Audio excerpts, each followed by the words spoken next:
Hello everyone, welcome to your favorite channel Rajiv Quantitative Classes. Today topic is very important. You will learn about NCERT class 9। आज का जो chapter है हमारा, ये class 9 के अंदर केमिस्ट्री का चैप्टर है। देखो, केमिस्ट्री का नाम सुनते ही इसमें आपको डर लगने लगेगा इस चैप्टर में, क्योंकि आज का जो चैप्टर है वो है atoms and molecule. Atoms and molecule आपको समझ में नहीं आता हुआ कि क्या है, तो इस वीडियो में आज हम विस्तृत रूप से समझेंगे। अच्छे तरीके से मैं एक्सप्लेन करूंगा कि एटम्स एंड मॉलिक्यूल आखिर है क्या। इसके हम टोटल आज वन शॉट में हम इसको क्लियर करने वाले हैं। तो बोर्ड पे मैं जितना चीज भी लिखा हूँ, एक नोटबुक और कलम पेन आप रख ले, और जो भी मैं बताऊंगा उसको आप नोट करते जाएं। इस वीडियो का मतलब नोट्स जो भी है आपको free of cost Telegram group को ज्वाइन करके वहां से आप डाउनलोड कर सकते हैं, फ्री ऑफ कॉस्ट। ठीक है, तो हम स्टार्ट करते हैं। देखिए, सबसे पहले आप चैनल को सब्सक्राइब कर दें, लाइक कर दें वीडियो को, और ज्यादा से ज्यादा अपने फ्रेंड्स के पास इस वीडियो को शेयर करें। तो भैया, आज का जो टॉपिक है हमारा atoms and molecule. Atoms and molecule आपको डर लगता होगा कि एटम्स एंड मॉलिक्यूल आखिर है क्या। तो देखो, इस वीडियो के देखने के बाद मैं गारंटी के साथ कहता हूं कि एटम्स एंड मॉलिक्यूल आपको बहुत अच्छा टॉपिक लगने लगेगा। देखो, सबसे पहले history of atom and molecule. History of atom यानी कि हम इतिहास देखेंगे एटम और मॉलिक्यूल के। सबसे पहले इसमें जिसका नाम आता है वो आता है महर्षि कनाद। महर्षि कनाद जी कौन थे? 500 BC। इन्होंने 500 BC में क्या किया था? महर्षि कनाद एक भारतीय दार्शनिक थे। इन्होंने 500 BC में बताया, अपने पुस्तक वैश्लेविक सूत्र में बताया कि एटम जो है वो छोटे छोटे कणों से मिलकर बना है, और ये इतने अविभाज्य है, इतने सूक्ष्म है, और उन्होंने इसका नाम दे दिया एटम। किसने दिया था? महर्षि कनाद। कौन थे महर्षि कनाद? भारतीय दार्शनिक थे। कब दिए थे? 500 BC में। BC यानी जानते हो, बिफोर क्राइस्ट। अब तुम्हारा दूसरा नाम जिसका आता है वो पखुदा कात्यायन जी आते हैं। ये कौन थे? तो पखुदा कात्यायन ने विस्तृत रूप से समझाया कि ये कण सामान्य संयुक्त रूप में पाए जाते हैं, जो भिन्न भिन्न रूपों में प्रदान करते हैं। पखुदा कात्यायन जी का कहना था, ये जब विस्तृत रूप से बताएं कि ये जो कण है ये सामान्य रूप में पाए जाते हैं और ये भिन्न भिन्न रूपों में प्रदान करते हैं। ये किसका कहना था? पखुदा कात्यायन का। ये भी एक भारतीय दार्शनिक थे, ये दोनों इंडियन ही थे। अब तीसरा में आता है ग्रीक फिलोसफर्स। ग्रीक फिलोसफर्स एक थे डेमोक्रिट्स और दूसरा था ल्यूसिपस। इन्होंने क्या बताया? ल्यूसिपस और डेमोक्रिट्स ने क्या बताया कि ये जो एटम है, ये मतलब जो पखुदा कात्यायन जी ने कहा था कि ये कण सामान्य रूप से भिन्न भिन्न होते हैं, तो उन्हीं के कहने पर ये भी वही सजेस्ट किए थे। ठीक है, और इन्होंने बताया कि ये परमाणु है, एटम है। ठीक है, तो उससे ये दोनों सहमत थे, और ये ग्रीक फिलोसफर थे, डेमोक्रिट्स और ल्यूसिपस। तो आगे हम देखते हैं इसमें लॉ ऑफ केमिकल कॉम्बिनेशन। अब आता है तुम्हारा लॉ ऑफ केमिकल कॉम्बिनेशन। इसका मतलब क्या होता है? तो देखो, लॉ ऑफ केमिकल कॉम्बिनेशन, ये कण सामान्य संयुक्त रूप में पाए जाते हैं। मतलब लॉ ऑफ केमिकल कॉम्बिनेशन यानी होता है कि दो या दो से अधिक पदार्थ यानी कि द्रव्यों के बीच में होने वाली रासायनिक अभिक्रिया कुछ नियमों का पालन करते हैं। इन्हीं नियमों को रासायनिक अभिक्रिया कहा जाता है। जैसे कि दो या दो से अधिक रासायनिक अभिक्रिया, दो या दो से अधिक पदार्थ यानी कि अभिक्रिया के बीच में होने वाली रासायनिक अभिक्रिया को क्या कहा जाता है? तुम्हारा लॉ ऑफ केमिकल कॉम्बिनेशन कहा जाता है। ठीक है, लेकिन इसमें जिसका नाम आता है ये आता है Antoine L Lavoisier. Laid foundation of chemical science by establishing two important laws of chemical combination. Antoine L Lavoisier जो थे वो कौन थे? एक थे आपके, मतलब इन्होंने क्या किया था कि लॉ ऑफ इन्होंने दो रूल बताए थे लॉ ऑफ केमिकल कॉम्बिनेशन के अंदर। पहला जो रूल था वो लॉ ऑफ कंजर्वेशन ऑफ मास, और दूसरा rule law of constant proportional. लेकिन एक बात याद रखना कि एंटोनी लवाइजियर के द्वारा 5 रूल्स बताए गए थे, जिसमें एनसीईआरटी में हमको बस 2 रूल्स के बारे में पढ़ना है, ये और ये। तो सबसे पहले हम law of conservation of mass के बारे में पढ़ते हैं। तो देखिए, law of conservation of mass was given by Lavoisier in 1774। ये जो लवेजियर का नाम आ रहा है, ये कहाँ के थे? क्वेश्चन यहाँ से भी बनता है कि ये कहाँ के थे।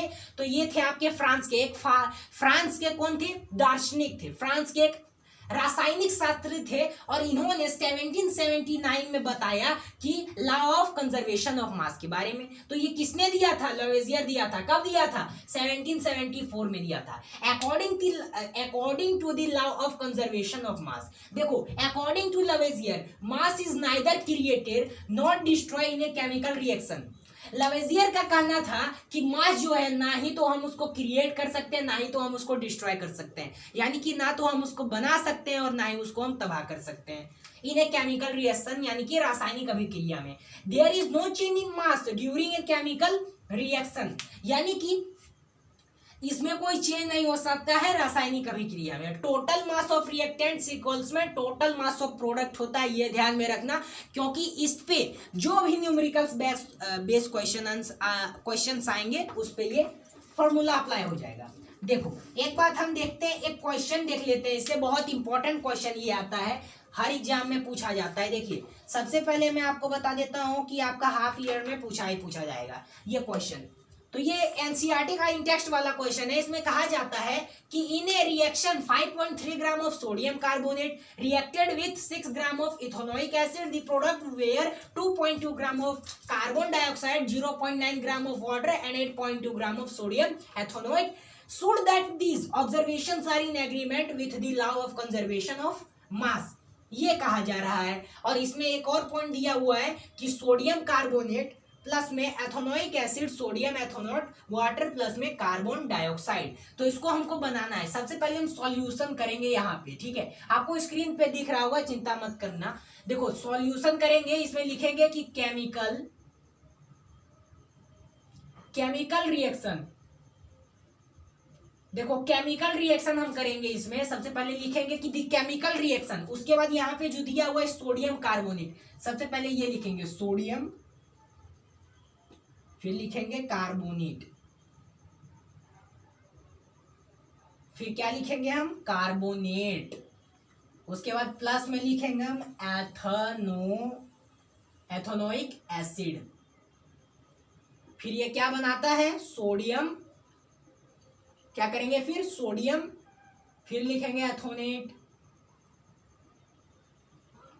और प्लस में वाटर लिख देंगे और फिर प्लस में कार्बन डाइऑक्साइड लिख लेंगे, CO2 लिख देंगे, कार्बन डाइऑक्साइड।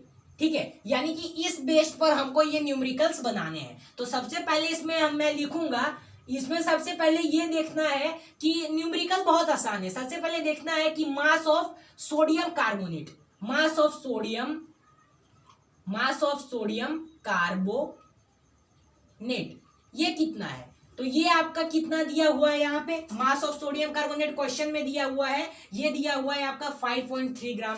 तो यहाँ पे लिखेंगे हम 5.3 gram in a reaction 5.3 gram of sodium carbonate. फिर इसमें लिखेंगे दूसरा कि मास ऑफ इथेनोइक एसिड, यहाँ पे दिया हुआ है तो यहाँ पे लिख देते हैं एथेनोइक एसिड। ये कितना दिया हुआ है भाई? तो ये दिया हुआ है आपका, कितना दिया हुआ है एथेनोइक एसिड? तो ये दिया हुआ है 6 ग्राम, लेकिन यहाँ पर हम लिखते हैं 6.0 ग्राम, ये ध्यान में रखना हमेशा। उसके बाद फिर यहाँ पर लिखेंगे कि टोटल रिएक्टेड, यहाँ पर हम क्या लिखेंगे? Total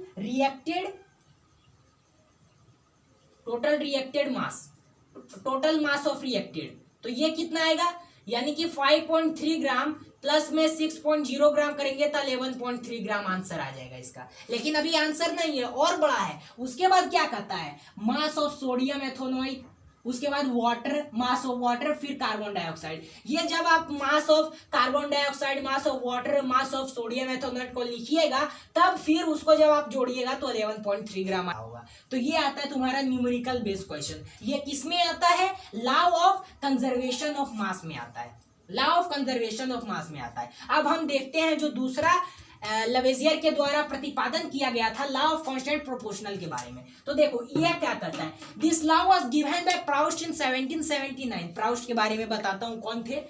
it noted that many compound were composed of 2 or more elements are such as compound had to some elements in the same proportional। देखो ये कौन थे? प्राउस्ट कौन थे भाई? तो प्राउस्ट जो थे 1779 में इन्होंने क्या किया था कि इनका पूरा नाम था Joseph Louis Proust. Joseph Louis Proust ने प्रदान किया, क्या किया? प्रतिपादन किया कि इनके अनुसार किसी भी यौगिक के तत्व सदैव एक निश्चित द्रव्याणु के अनुपात में विद्यमान होते हैं। स्थिर अनुपात के नियम को निश्चित अनुपात नियम भी कहते हैं। ये किसका कहना था? जॉन, मतलब ये किसका कहना था? जोइस।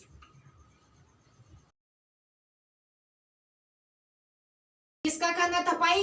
जोसेफ लुइस प्राउस्ट का। जोसेफ लुइस प्राउस्ट कौन थे? 1779 में ये बताए थे। ठीक है, तो ये आता है तुम्हारा। अब इसमें एक और पॉइंट दिया हुआ है कि इन्हें chemical substance the element are always present in definite proportional by masses. अब इसमें एक आप देख सकते हैं कि H2A है, H2A ये हम हाइड्रोजन और ऑक्सीजन ले लिए। तो देखो हाइड्रोजन इसको हम अलग कर देते हैं। सबसे पहले ऑक्सीजन को देखते हैं, 2O। तो ऑक्सीजन है 2 और उसके बाद 1 हाइड्रोजन तुम्हारा कितना होता है? 1 हाइड्रोजन एटम होता है 1 AMU, जो मैं आपको आगे पढ़ाऊंगा। AMU को हम U से डिनोटेड करेंगे बाद में, ठीक है। अभी मैं आपको समझाने के लिए इतना बोल रहा हूँ कि 1 हाइड्रोजन एटम 1 AMU होता है और 1 ऑक्सीजन 16 AMU होता है। तो 1 हाइड्रोजन का हमने लिया, यहाँ पे हाइड्रोजन का 1 लिया और इसका हमने 16 लिया, ठीक है। लेकिन इसको जब हमने काटा तो यहाँ पे कितना हमारा बचा? 1:8 आया, क्योंकि हाइड्रोजन का 1 होता है और 16 को जब हमने काटा तो 8 आता है, यानी कि 1:8 बाय मास आ गया। वैसे ही कार्बन का भी देख सकते हो, कार्बन ऑक्सीजन का 12:32, तो 3:8 बाय मास आ गया।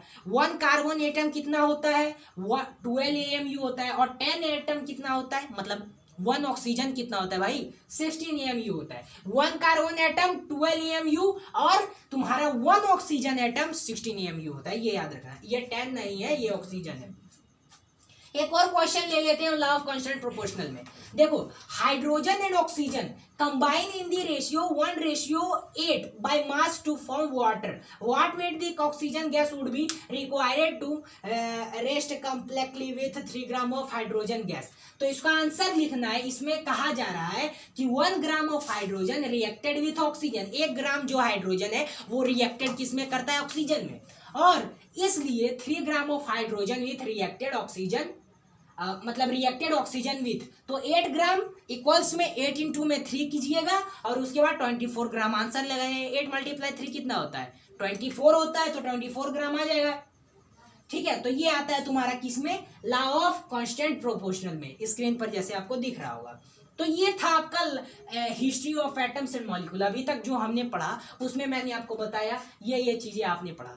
तो अब हम देखेंगे फ्रेंड्स डाल्टन्स एटॉमिक थ्योरी के बारे में। देखिए डाल्टन्स एटॉमिक थ्योरी क्या होता है। देखिए डाल्टन जो थे, डाल्टन गुरुजी जो थे, वो कहाँ के थे? वो थे हमारे अंग्रेज, मतलब वो अंग्रेज अध्यापक थे, मतलब अंग्रेज थे वो, ठीक है। डाल्टन एटॉमिक थ्योरी, और वो क्या किए थे? डाल्टन एटॉमिक थ्योरी, कुछ थ्योरी दिए थे, कुछ नियम दिए थे, और उसको हम क्या कहते हैं? एटॉमिक थ्योरी करते हैं, परमाणु थ्योरी कहते हैं। तो देखिए इसमें मैं बता देता हूँ कि, और ये जो डाल्टन थे ये एक टीचर थे, अध्यापक थे। In 1888 Dalton presented his atomic theory to explain the proportional of matter. देखो 1808 में डाल्टन गुरुजी ने प्रेजेंट किए थे, क्या किए थे? प्रेजेंट एटॉमिक थ्योरी प्रेजेंट किए थे। किसमें किए थे? एक्सप्लेन किए थे प्रोपोर्शनल ऑफ मैटर के बारे में, ठीक है। इसी में Dalton's atomic theory of matter become one of the foundation of modern chemistry. यानी ये जो डाल्टन एटॉमिक थ्योरी, जो एटॉमिक थ्योरी दिया, परमाणु थ्योरी दिया, इसका जो थ्योरी था ये सिद्ध साबित हुआ, ठीक है। तो दी और of Dalton's atomic theory of matter are as follow. तो कुछ इन्होंने 6 रूल दिए थे, मतलब 6 एटॉमिक थ्योरी दिया था। किसने दिया था? जॉन डाल्टन ने। तो ये जॉन डाल्टन साहब ने, जॉन डाल्टन गुरुजी ने, all the matter is made of very tiny particles called atom participate in chemical reaction. All matter is made of very tiny particles, जितने भी पदार्थ है वो वेरी टेनी पार्टिकल होते हैं, छोटे होते हैं, और उसको उन्होंने परमाणु कहा, एटम का। विच पार्टिकल्स इन केमिकल रिएक्शन, और वो केमिकल रिएक्शन यानी कि रासायनिक अभिक्रिया होती है। Atoms are individual particles which can not be created not destroy in chemical reaction. पहले भी बता चुका हूँ तुम्हारा पिछले वाले सेशन में देखो, एटॉमिक आर इंडिविजुअल, यानी कि एटम्स जो है, परमाणु जो है वो पार्टिकल्स, मतलब उसको ना तो हम क्रिएट कर सकते हैं, ना तो उसको हम डिस्ट्रॉय कर सकते हैं, यानी कि ना तो हम उसको बना सकते हैं, ना तो हम उसको तबाह कर सकते हैं, और ये इंडिविजुअल होता है रासायनिक अभिक्रिया में, केमिकल रिएक्शन में। अब atoms of a given element are identical in mass and chemical proportional.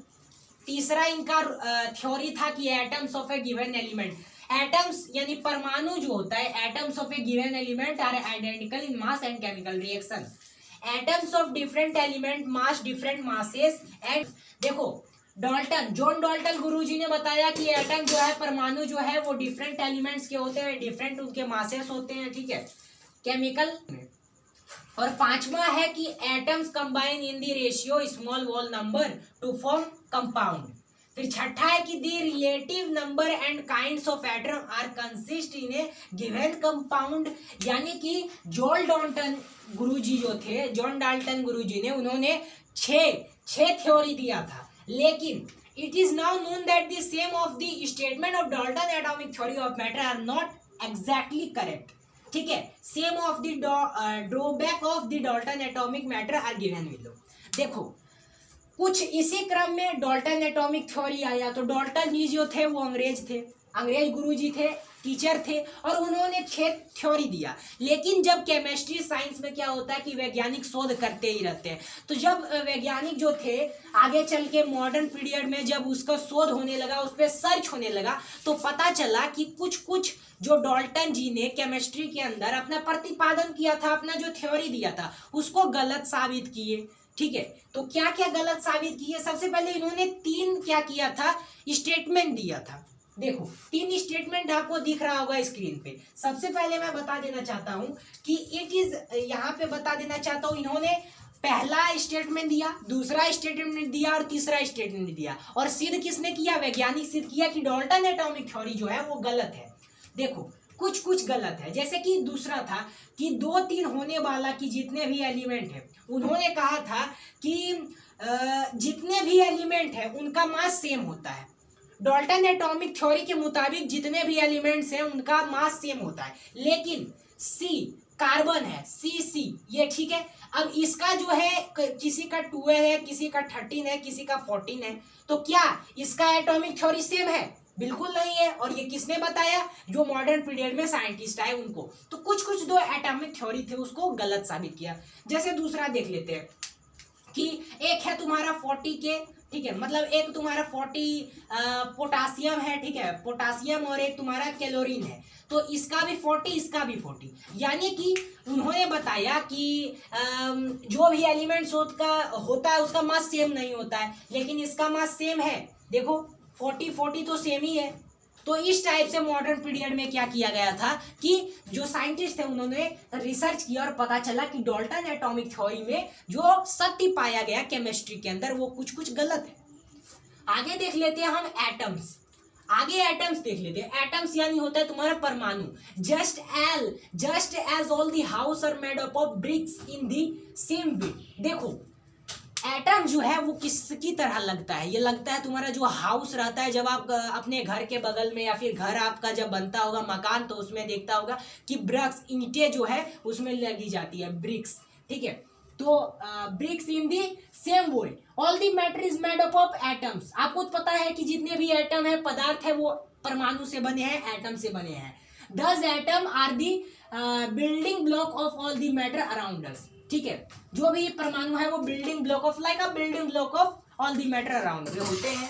अब देखो इसमें जो मतलब एटम्स का जो डिफिनेशन है, एक और चीज कि an atom is the smallest particle of an element, then an take part in chemical reaction. रासायनिक अभिक्रिया में atom are so smallest that we can not see them even under the most powerful optical microscope. देखो आपको पता है कि जो atom है ये बहुत ज्यादा छोटे होते हैं, बहुत ज्यादा छोटे होते हैं। जो माइक्रोस्कोप से हम किसी भी चीजों को, सूक्ष्म से सूक्ष्म जीवों को जब हम देख लेते हैं, उसमें से माइक्रो ऑर्गेनिज्म को देख लेते हैं, उस माइक्रोस्कोप से, सिंपल माइक्रोस्कोप से हम इसको नहीं देख सकते एटम को। इसके लिए बनाने के लिए एक ऑप्टिकल माइक्रोस्कोप आता है, स्पेशल माइक्रोस्कोप आता है, उसी से हम एटम को देख सकते हैं। जब जब साइंटिस्ट ने एटम को ऑप्टिकल माइक्रोस्कोप में देखा तो उसमें पाया गया कि एटम का जो शेप होता है वो स्फेरिकल होता है, ठीक है, स्फेरिकल होता है। ये हमेशा ध्यान में रखना क्योंकि एग्जाम में इसे पूछा जाता है कि एटम का जो शेप है वो क्या है।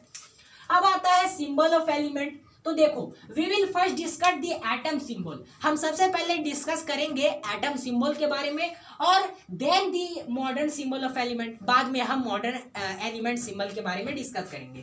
तो सबसे पहले Dalton was the first scientist to use the symbol to represent element in short way. John Dalton गुरुजी जो थे उन्होंने वो एक फर्स्ट वैज्ञानिक थे, फर्स्ट साइंटिस्ट थे जिन्होंने यूज किया था सिंबल का। किसमें एलिमेंट में, ठीक है। तो इसमें इन्होंने जब यूज किया तो एलिमेंट जॉन डाल्टन सिंबल, इधर कुछ एलिमेंट्स है और इधर तुम्हारा सिंबल है। तो देखो सबसे पहले हाइड्रोजन का सिंबल इन्होंने क्या किया कि भाई दिमाग लगाया कि हाँ ऐसे करके सर्कल बना देते हैं, उसके बीच में हम एक डॉट दे देंगे, ये हो गया तुम्हारा हाइड्रोजन का सिंबल। कार्बन का देख लेते हैं तो उसको पूरा हमको रंग देना है। फिर ऑक्सीजन का देख लेना है, इसके अंदर कलर कर देना है। ऑक्सीजन का हमको एक सर्कल बना देना है, बीच में खाली छोड़ देना है। फिर फास्फोरस का तो इस टाइप से कर देना है। फिर सल्फर का जैसे मर्सिडीज के कार में रहता है उसी टाइप का इन्होंने बता दिया। फिर यहाँ पे देख सकते हैं आयरन का आई दे दिया, कॉपर का सी, सिल्वर का एस, उसके बाद गोल्डन का डॉट डॉट बना के चारों तरफ बीच में खाली छोड़ दिए। फिर तुम्हारा लीड का एल, फिर मरकरी का डॉट डॉट डॉट। तो इस टाइप से इन्होंने क्या बताया था कि जॉन डाल्टन जो थे उन्होंने क्या किया कि सिंबल लाया। क्या लाया? सिंबल लाया। Dalton symbol for element were difficult to drawback and the क्या किया था कि ये जो सिंबल बताया था ना ये बहुत ज्यादा डिफिकल्ट होने लगा जब बाद में रासायनिक शास्त्री इस पर शोध किए, ठीक है। उसके बाद साइंटिस्ट जब इस पर शोध किए तो जे बर्जीलियस नाम का एक व्यक्ति आता है। आगे हम पढ़ते हैं। आइए अब हम देखते हैं मॉडर्न सिंबल ऑफ एलिमेंट्स के बारे में। देखिए मॉडर्न सिंबल ऑफ एलिमेंट्स में कहा क्या जाता है, it was J Berzelius who prepared proposed that the first letter, उसके बाद फिर और the first letter and another letter of the name of an element be used as its symbol। देखिए जॉन डाल्टन गुरुजी के बाद इन्होंने बताया था, जॉन डाल्टन साहब जी जो थे उन्होंने बताया कि एलिमेंट्स लाया। उसके बाद इन्होंने बहुत ज़्यादा उनका जो एलिमेंट्स था असमंजस लगने लगा, कठिनाई लगने लगी सभी लोगों को लिखने के लिए। तो एक स्वीडन के एक रसायन शास्त्र के ज्ञाता जे बर्जीलियस जी का नाम आता है। उन्होंने क्या किया था कि मॉडर्न एलिमेंट्स का नाम लाया, मॉडर्न सिंबल एलिमेंट्स का नाम लाया, जिसके तहत उन्होंने क्या किया कि जो ये जो कैपिटल से लिखा, मतलब कि जो अक्षर होता है जैसे कि जो नेम होता है उसका फर्स्ट कैपिटल को, उसके बाद फर्स्ट जो रहेगा वो रहेगा कैपिटल और सेकंड जो रहेगा वो स्मॉल रहेगा। जैसे देखिए जैसे कि हाइड्रोजन है, हाइड्रोजन का मतलब सिंबल क्या होता है, एच होता है, कैपिटल एच। और हीलियम है तो हीलियम को हम एच ई से डिनोट करते हैं, first letter capital second letter small. जैसे कि नाउ ए डे IUPAC यानी क्या होता है, international union of pure and applied chemistry is an international scientific organization which approx names of elements, symbol and units, ठीक है। यानी कि ये जो नाउ ए डे IUPAC यानी क्या होता है सो बताता हूँ। एक संस्थान है international union of pure and applied chemistry के द्वारा कोई भी साइंटिस्ट अगर रसायन में, कोई भी साइंटिस्ट अगर केमिस्ट्री के अंदर कोई भी संशोधन करना चाहे तो वो करेगा। और किससे परमिशन से? इसी के परमिशन से। जब उसको देगा तो इसी के परमिशन से केमिस्ट्री में बदलाव किया जा सकता है। ये याद रखना, एग्जाम में पूछा जाता है IUPAC की तरफ से। अब देखो 1st लेटर तुम्हारा कैपिटल होना चाहिए, सेकंड लेटर तुम्हारा स्मॉल होना चाहिए। जैसे हीलियम है तो हीलियम का फर्स्ट लेटर एच होता है, सेकंड लेटर स्मॉल ही होता है। First H capital, second small. H E दोनों अगर कैपिटल है तो ये गलत हो जाएगा, स्मॉल एच ई है ये भी गलत, और एच अगर स्मॉल है और कैपिटल ही है तो ये भी गलत। वैसे सेकंड लेटर स्मॉल रहना चाहिए। जैसे एल्यूमिनियम है तो कैपिटल ए और स्मॉल एल, इस टाइप से देख सकते हो। हीलियम का हम एच ई ले लेते हैं, फिर एल्यूमिनियम का हम AL ले लेते हैं, स्मॉल वाला, पहला कैपिटल फिर दूसरा जो है वो स्मॉल होना चाहिए। फिर क्लोरीन, क्लोरीन का देखो अब इसमें भी मिस्टेक आ गया। क्या हुआ, जब साइंटिस्ट जो थे उन्होंने बोला कि भाई जे बर्जीलियस की पहले तो हम जो एटम मतलब कि जो सिंबल है हाइड्रोजन का, हम पहला जो अक्षर होता है, पहला जो सेंटेंस होता है तुम्हारा, पहला अक्षर एच होता है कैपिटल, उसको ले लिए। फिर तुम्हारा अगर हम स्मॉल हीलियम का हम स्मॉल ले लिए, ठीक है, तो एच ही हो गया। लेकिन इसमें तो बहुत सारा 114th क्या है एलिमेंट्स है, तो उसमें इतना ज्यादा सिंबल हम कैसे लिखेंगे, तो बीच वाला भी लिखा। जैसे कि क्लोरीन है तो CHLORINE, तो CH से तो ले नहीं सकते, तो H को हटा के L ले लिए, यानी कि Cl। इस टाइप का भी उस समय प्रतिपादन किया गया था क्लोरीन का, कैपिटल C और स्मॉल l। अब हम देखते हैं फर्स्ट 20 एलिमेंट्स, इसको आप याद कर लो। फर्स्ट 20 एलिमेंट्स देखो, जैसे कि इसमें hydrogen, helium, lithium, beryllium, boron, carbon, oxygen, बहुत सारे आते हैं। टोटल एलिमेंट्स 114 आते हैं, लेकिन हम आपको 20 एलिमेंट्स आपको जरूरी है याद करने के लिए, ठीक है। तो देखिए सबसे पहले आप हाइड्रोजन का देखिए, तो एक ट्रिक है, देखिए ट्रिक क्या है। हाय हेलो लिसन, बोलो बच्चों, सी न्यूज, ठीक है, जो SEEN सीन होता है ना, मैं यहाँ पे सी लिखा हूँ, सी न्यूज ऑन फ्राइडे नाइट। तो हाई से तुम्हारा क्या होगा, हाई से हो गया हाइड्रोजन, हाई से हो गया हाइड्रोजन। हेलो से क्या हो गया, हेलो से हो गया लिथियम। लिसन से क्या होगा, लिसन से हो गया तुम्हारा क्या हो गया, लिथियम। उसके बाद फिर बोलो से क्या हो गया, बेरिलियम हो गया बोलो से। फिर बच्चों से हो गया तुम्हारा बोरोन। फिर सी से हो गया तुम्हारा क्या हो गया, कार्बन। फिर न्यूज से क्या हो जाएगा, एन से हो जाएगा तुम्हारा नियोन। और ऑन से क्या होगा, ऑक्सीजन। और फ्राइडे से क्या हो जाएगा, फ्राइडे से हो जाएगा फ्लोरीन। और फ्राइडे का एफ। और नाइट से तुम्हारा क्या हो जाएगा, नाइट से तुम्हारा क्या हो जाएगा, ये हो जाएगा तुम्हारा नियोन्स। देखो न्यूज से तुम्हारा नाइट्रोजन होगा और नाइट से नियोन होगा, यानी कि हाई से तुम्हारा हो गया हाइड्रोजन, हेलो से तुम्हारा हो गया क्या हो गया, हीलियम, फिर लिथियम, फिर नाइट्रोजन, फिर बेरिलियम, बोरॉन, फिर कार्बन। उसके बाद फिर तुम्हारा फ्राइडे से हो गया तुम्हारा क्या हो गया, नियोन। तो ये आता है तुम्हारा ट्रिक। ये तो तुम्हारा 10 ट्रिक्स हैं, जैसे कि 10 एलिमेंट्स हैं। अब 10 एलिमेंट्स के लिए एक और ट्रिक है, ना मांगो अलादीन से पेप्सी, सोडा, कोको कोला और काजू केतली। तो ना से क्या हो जाएगा तुम्हारा, ना से तुम्हारा हो जाएगा यहाँ पे क्या हो जाएगा, नियोन हो जाएगा। मांगो से मैग्नीशियम, अलाउद्दीन से एल्यूमिनियम, और से ठीक है, से हो जाएगा तुम्हारा क्या हो जाएगा, सिलिकॉन। पेप्सी से हो जाएगा फास्फोरस, और सोडा से सल्फर, कोको कोला से क्लोरीन, और से आर्गोन, और काजू से हो जाएगा पोटासियम। उसके बाद फिर केतली से हो जाएगा कैल्शियम। तो ये है, ये दोनों ट्रिक आप याद कर लो, 20 एलिमेंट्स आपको फटाफट याद हो जाएगा। तो ये आता है कुछ 20 एलिमेंट्स केमिस्ट्री के अंदर, ये बहुत इंपॉर्टेंट है। तो ये कुछ ट्रिक्स थे।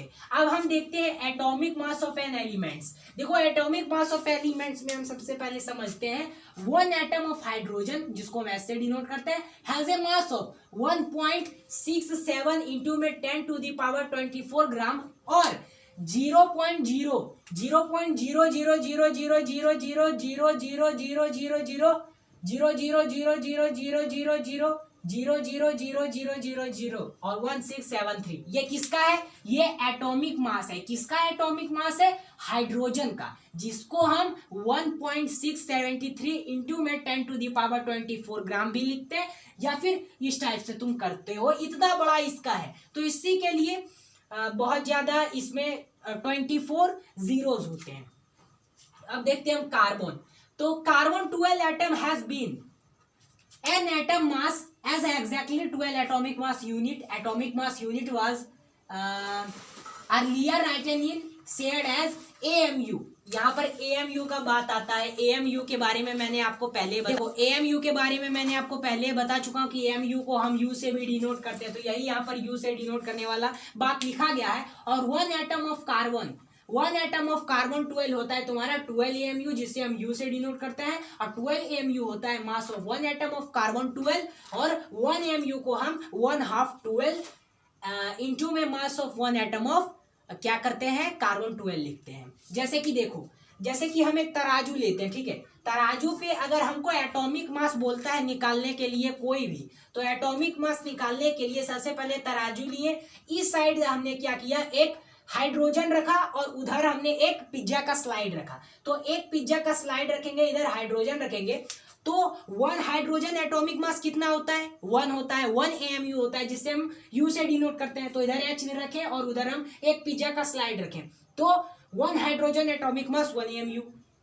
वैसे ही अगर हम इधर ऑक्सीजन रखते हैं और उधर हम क्या रखेंगे, तो 1 ऑक्सीजन एटॉमिक मास कितना होता है, 16 AMU, जिससे हम उसको U से डिनोट करते हैं। तो इधर हम 16 पिज्जा रखेंगे, पिज्जा का स्लाइड्स, तो ये तुम्हारा हो जाएगा 16th AMU। जैसे कि तुम्हारा अगर नाइट्रोजन है, 1 नाइट्रोजन है, तो 1 नाइट्रोजन एटॉमिक मास 14 AMU, तो उधर हम 14 रखेंगे। जैसे कि अब NCERT में आपका तरबूज दिया हुआ है, तरबूज का भी आप ले सकते हैं, मैंने पिज्जा का स्लाइड लिया।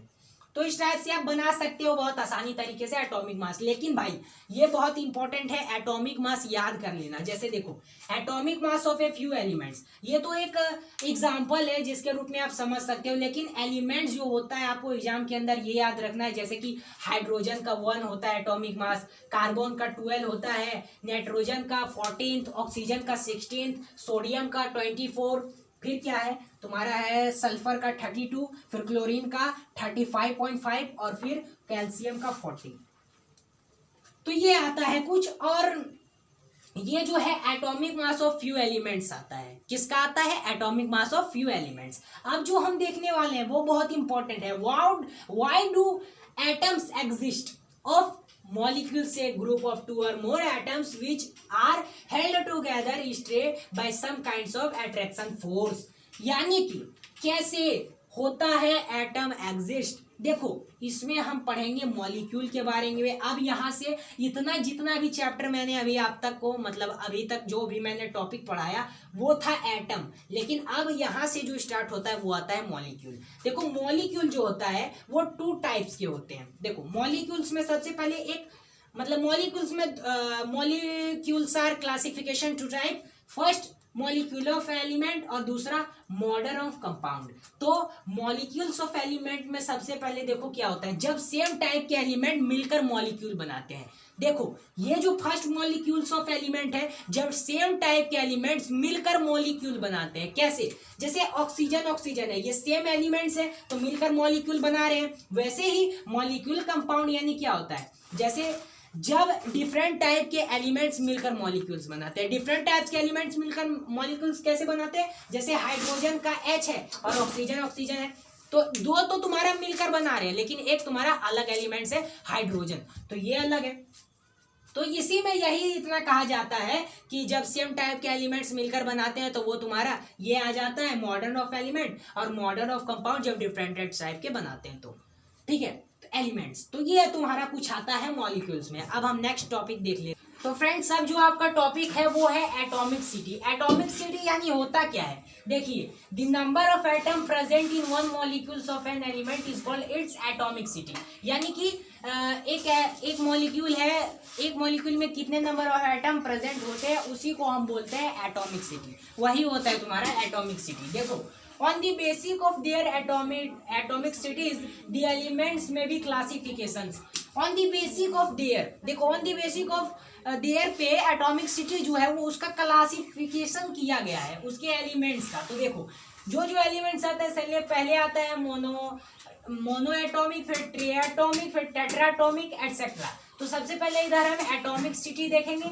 और उसके बाद एग्जाम्पल देखूंगा ये देखेंगे। देखो ये दोनों जो इम्पोर्टेंट टॉपिक है इसको आप एकदम नोटबुक में उतार ही लेना, क्योंकि आपका तो नोट्स में दिया ही है, ठीक है। तो देखो एटॉमिक सिटी और एग्जाम्पल। सबसे पहले मोनोटॉमिक आता है, ये 1 ऑफ एटम से बनता है, 1 नंबर ऑफ एटम से बनता है। इसमें एग्जाम्पल जो आता है जैसे कि इसमें आ जाता है तुम्हारा हीलियम He जो 1 नंबर ऑफ एटम होता है। इसमें आर्गन, आर्गन क्या है, ऑर्गन क्या है जिसको हम Ar से डिनोट करते हैं, क्या करते हैं आर्गन को हम Ar से डिनोट करते हैं। फिर तुम्हारा क्या है डेटोमिक। डेटोमिक यानी क्या होता है, जो 2 नंबर ऑफ एटम इसमें प्रेजेंट होते हैं। जैसे कि इसमें तुम्हारा हाइड्रोजन आ जाता है, ऑक्सीजन आता है, क्लोरीन आता है, फ्लोरीन आता है, नाइट्रोजन आता है। इन सब एलिमेंट्स में क्या आते हैं, 2 नंबर ऑफ एटम प्रेजेंट होते हैं। फिर टेट्राटॉमिक में 3 एटम प्रेजेंट, फिर टेट्राटॉमिक आता है, ट्रीटॉमिक आता है, फिर टेट्राटॉमिक आते हैं। पहले ट्रीटॉमिक जिसमें 3 गो और टेट्राटॉमिक जिसमें 4। उसके बाद फिर इसमें जैसे तुम्हारा आ जाता है O2 1 O2 3 और इसमें फास्फोरस Pu आ जाता है टेट्राटॉमिक में, जिसमें 4 of atom of molecules present होते हैं।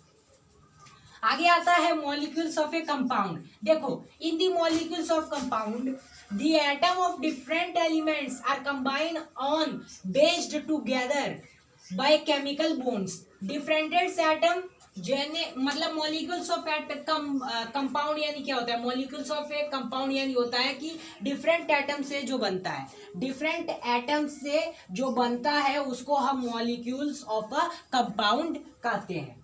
आगे देखिए क्या है आपका कि the molecules of a compound में ऑल्सो भी diatomic, triatomic, polyatomic in a nature dependent on the number of the atomic linked और कंबाइंड बाय केमिकल बॉन्ड्स। देखो, सबसे पहले इधर भी कंपाउंड है, इधर मॉलिक्यूल्स ऑफ सेम है, और इधर हम कंपाउंड एलिमेंट्स के बारे में पढ़ेंगे, और इधर नेचर के बारे में और रेशियो बाय बेस के बारे में पढ़ेंगे, क्योंकि इसकी मदद से तुम जितने भी एटॉमिक सिटी के न्यूमेरिकल्स बेस्ड क्वेश्चन आते हैं भाई, उसको आप अच्छे तरीके से एक्सप्लेन करके बना सकते हो, क्योंकि क्वेश्चन पूछ दिया ही जाता है इन टेक्स्ट वाले क्वेश्चन में। तो देखो, सबसे पहले कंपाउंड में है हाइड्रोजन और क्लोराइड। तो हाइड्रोजन क्लोराइड का जो एलिमेंट्स होता है वो उसको हम SCI से डिनोट करते हैं, और इसका जो एलिमेंट है, इसमें जो एलिमेंट है वो हाइड्रोजन और क्लोरीन है। ठीक है, इसमें क्या है, हाइड्रो और क्लोरीन है, और ये एलिमेंट है, और इसका जो नेचर है डेटोमिक है। क्या है, डेटोमिक। और इसका जो रेशियो है वो 1:34.5 है। वैसे ही वाटर होता है H2O, तो इसमें H क्या है, हाइड्रोजन है, 2O क्या है, ऑक्सीजन है। ये किसके अंतर्गत आता है, ट्रिएटोमिक के अंतर्गत, और इसका जो रेशियो है 1:8। वैसे ही M है, जैसे कि इसमें एमोनिया NH3 है, इसका जो हाइड्रोजन और नाइट्रोजन, इसका जो मतलब एलिमेंट है, इसमें कौन कौन से कंबाइन किए गए, शामिल किए गए, तो हाइड्रोजन नाइट्रोजन, तो हाइड्रोजन और नाइट्रोजन, और इसका जो रेशियो है, मतलब ये ट्रिएटोमिक में आता है, और इसका जो रेशियो है 3:14 है। और इसमें कार्बन डाइऑक्साइड है, कार्बन डाइऑक्साइड CO2 होता है, C से कार्बन, O2 से ऑक्सीजन। ये किसके अंतर्गत आता है, इसका एलिमेंट्स क्या है, ट्रिएटोमिक, और इसका रेशियो बाय क्या है 3:8, और इसका एलिमेंट जो है ये तुम्हारे को पता ही दिया। यानी कि कहीं ना कहीं इसमें कहा गया है कि मॉलिक्यूल्स ऑफ ए कंपाउंड जो डिफरेंट एटम से मिलकर बने हैं, क्या किए हैं, डिफरेंट ऑफ एटम से मिलकर बने हैं। कैसे भाई, डिफरेंस ऑफ एटम से मिलकर बने, डिफरेंस ऑफ एटम से कैसे भाई मिलकर बने हैं, तो ये आपके कैसे मिलकर बने हैं, ये आपके बने हैं जैसे कि अलग अलग टाइप के, जैसे कि यहाँ पे आपको मैंने बता दिया है कि CO2 H2O, तो इसको ध्यान में रखना, इसका रेशियो भी आप याद कर लेते हो तो इन टेक्स्ट वाले क्वेश्चन में आसान होगा। फिर मॉलिक्यूलर मास को देखते हैं, तो मॉलिक्यूलर मास का डिफिनेशन होता है कि molecular mass of substance represented the number of times the modern of that substance is और them 1/12 of the mass of an atom of carbon 12 atom. इसका जो आता है मॉलिक्यूलर मास होता है H2O इक्वल्स में 12 इंटू में। देखो, यहीं से तुम्हारा कॉन्सेप्ट शुरू होता है मॉलिक्यूलर मास का, मॉलिक्यूलर मास का यहीं से कॉन्सेप्ट शुरू होता है, और इसमें तुम्हारा 4 एटॉमिक मतलब 4 मॉलिक्यूलर मास आते हैं। तो जैसे कि देखो, अगर आपको कोई भी दुनिया में कोई भी अगर एलिमेंट्स के बेस्ड पर अगर मॉलिक्यूलर मास का क्वेश्चन आता है तो उसको बनाएंगे जैसे 6 मतलब कि जैसे कि तुम्हारा मॉलिक्यूलर मास ऑफ H2 है, हाइड्रोजन और ऑक्सीजन का मॉलिक्यूलर मास पूछता है, तो 2 इंटू में हाइड्रोजन एटम प्लस में 1 इंटू में ऑक्सीजन एटम, फिर 2 इंटू में 1 प्लस में 1 इंटू में 16, फिर 2 + 16 इक्वल्स में 20 मतलब 18U। तो तुम्हारा जो ये 18U है ये कितना है, मॉलिक्यूलर मास है। लेकिन यहाँ पर एक बात हमेशा ध्यान में रखना कि ये जो तुम्हारा हाइड्रोजन है, हाइड्रोजन का एटॉमिक मास कितना है, मॉलिक्यूलर मास हाइड्रोजन का कितना है, तो कितना है आपको पता है 1 है, तो आप आसानी तरीके से इसको बना सकते हो। ऑक्सीजन का कितना है 16 है, तो इसका होगा उसको नोट कर लेना, ताकि जो भी मॉलिक्यूलर मास का बेस्ड का क्वेश्चन आए उस पर आप आसानी तरीके से ये माइंड में फिट रहेगा तो बना सकते हैं। जैसे कि मॉलिक्यूलर मास ऑफ CO2 है, इसमें कार्बन है CO2 है ऑक्सीजन, तो हमने 1 में मास ऑफ कार्बन इंटू में ऑक्सीजन कर दिया। लेकिन यहाँ पर कार्बन का क्या है, कार्बन का इसमें मतलब कार्बन का मॉलिक्यूलर मास कितना होता है ये आपको पता रहेगा, तो आप बना दीजिएगा आसानी तरीके से। तो कार्बन का मॉलिक्यूलर मास कितना होता है 12.04 होता है, और ऑक्सीजन का 16 होता है। तो इस टाइप से आप बना सकते हो, तो ये माइंड में फिक्स्ड कर लेना। अब देखते हैं हम फॉर्मूला यूनिट मास को। तो फॉर्मूला यूनिट मास इस टाइप से होता है। इसमें तुम्हारा मेन पॉइंट आता है आयंस के बारे में, इसमें पढ़ते हैं हम आयंस क्या होता है। देखो अब आयंस के बारे में हम पढ़ेंगे। सबसे पहले an atom consist electrons, proton and neutron. Neutrons जैसे कि इलेक्ट्रॉन, प्रोटॉन और न्यूट्रॉन, ये जो होता है ये पूरा बेस्ड है आयंस पर। इसमें इन तीनों चीजों को आप समझ लोगे तो आपका क्लियर हो जाएगा आयन। देखो इलेक्ट्रॉन जो होता है वो हमेशा निगेटिव में रहता है, प्रोटॉन जो होता है वो हमेशा पॉजिटिव में, और तुम्हारा ये जो न्यूट्रॉन रहता है वहाँ पे कुछ टाइप का दिया हुआ है एग्जाम्पल, ये आप देख लेना, ठीक है। अब जो हम देखने वाले हैं वो बहुत इंपॉर्टेंट है। अब जो हम देखने वाले हैं ions are electrical charge space is formed by and given elements by another. There are two types of ion. Two types of ion होते हैं। फर्स्ट होता है तुम्हारा पॉजिटिव चार्ज और सेकंड होता है negative charge. Positive charge, negative charge. Positive charge क्या होता है, इसमें तुम्हारा आता है पॉजिटिव चार्ज जो होता है वो कटायंस आता है, और दूसरा जो आता है जो माइनस में रहता है यानी कि निगेटिव चार्ज में, वो तुम्हारा होता है क्या, एनायन, यानी कि कटायन और एनायन। तो कटायन के बारे में जब हम देखते हैं तो इसका डिफिनेशन है कि a positive charge ions known as cation और a negative charge ion a known as the anion. ये है, जैसे कि जो पॉजिटिव में रहेगा वो तुम्हारा है ये कटायन, और जो निगेटिव में रहेगा वो रहेगा तुम्हारा अनायन। बहुत सिंपल है, अनायन के बारे में आपने जाना। अब मैं जो बहुत महत्वपूर्ण चीज बताने वाला हूँ वो अनायन के बारे में बताना रहा हूँ कि इसमें जो न्यूमेरिकल्स बेस्ड क्वेश्चन आएंगे उसको आप कैसे बना। तो दोस्तों आज का हमारा टॉपिक था एटम्स एंड मॉलिक्यूल्स। इसमें मैंने एटम्स एंड मॉलिक्यूल आज का हमारा टॉपिक था, इसमें हमने बहुत सारे चीज़ों के बारे में अच्छे तरीके से मिलते हैं हम नेक्स्ट वीडियो के साथ। इस चैनल को आप पहली बार विजिट कर रहे हैं तो चैनल को सब्सक्राइब कर दें, लाइक कर दें वीडियो को, और ज़्यादा से ज़्यादा इस वीडियो को शेयर करें। तब तक